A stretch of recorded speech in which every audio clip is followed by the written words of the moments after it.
Think about last night, right before you went to sleep.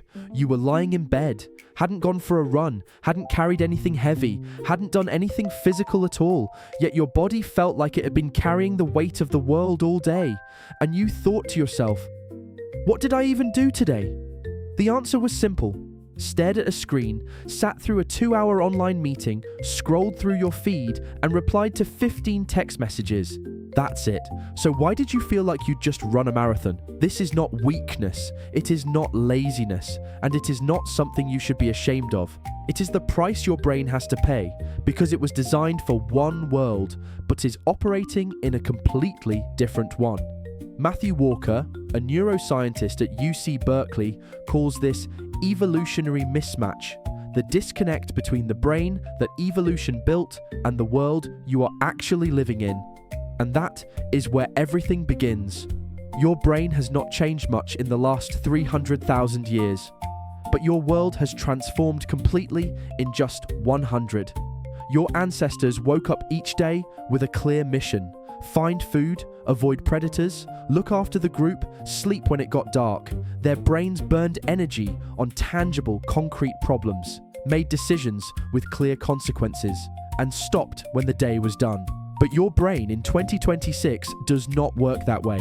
It is asked to process thousands of pieces of information, make hundreds of small decisions every single day, respond to signals it interprets as danger every time a new notification appears, and it never truly gets to stop.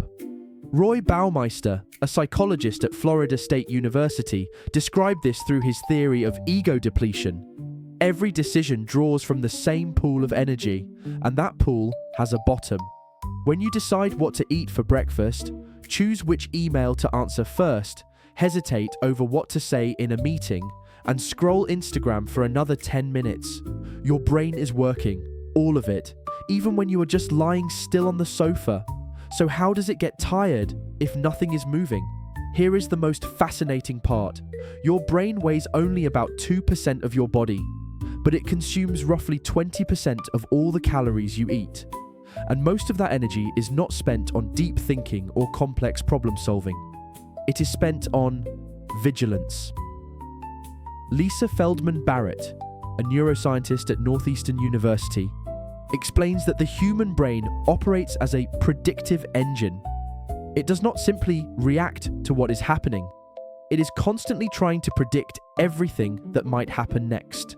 In the time of your ancestors, this system saved lives because it was the difference between surviving and becoming something else's meal.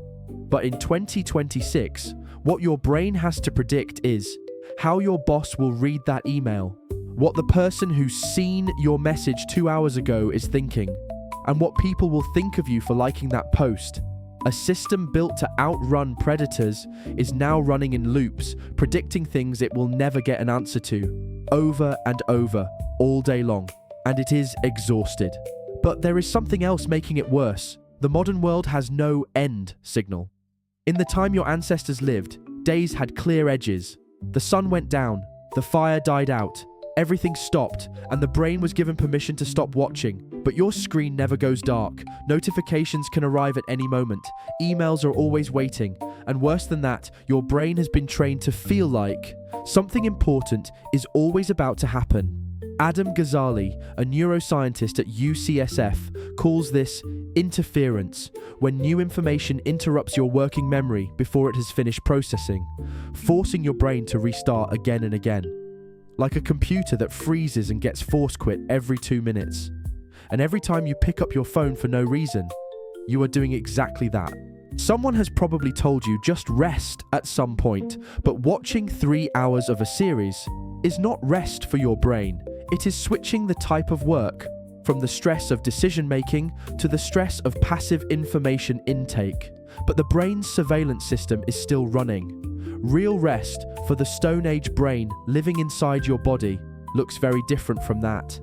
A 2019 Stanford study found that just 90 minutes of walking in nature significantly reduced activity in the prefrontal cortex, particularly in the region associated with repetitive negative thinking known as rumination. That is the same region working hardest when you lie awake worrying about the email you forgot to reply to. But why is nature so different? Because that is the world your brain was designed to operate in. There are no notifications, no information demanding decisions, and it sends safety signals that the brain recognizes at a level deeper than conscious thought. Anthropologist Daniel Lieberman at Harvard explains that your body and brain expect to move through natural environments, because that is what they did for 99% of human history. When you confine them to an office or a bedroom full of screens, they are working in conditions they were never built for, and they get tired.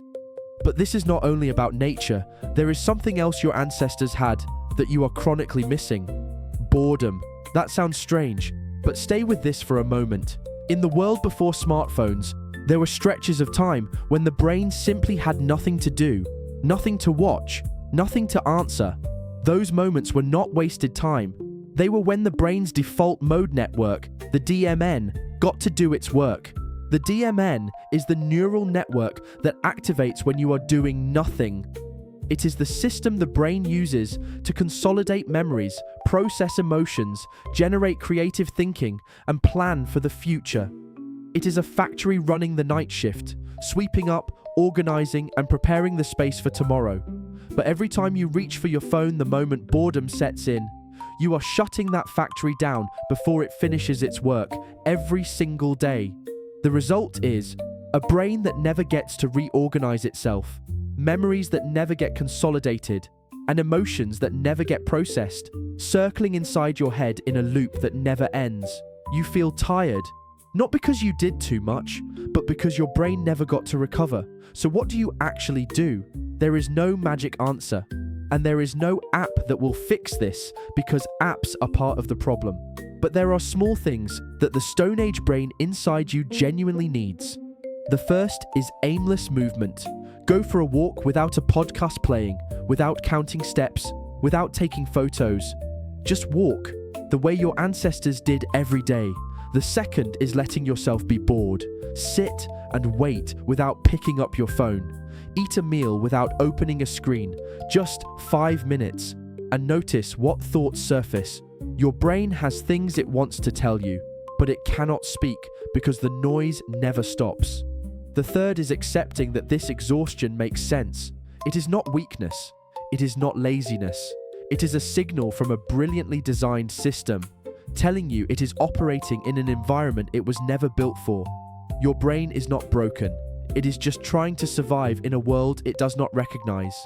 Tonight, before you reach for your phone one more time, ask yourself, am I picking this up because I need something, or because I do not want to sit with the silence? Because sometimes what you actually need is not another screen. It is the quiet your brain has been waiting for all day. And that is the same feeling you had on that morning when you woke up and everything felt okay, right before the world started making noise.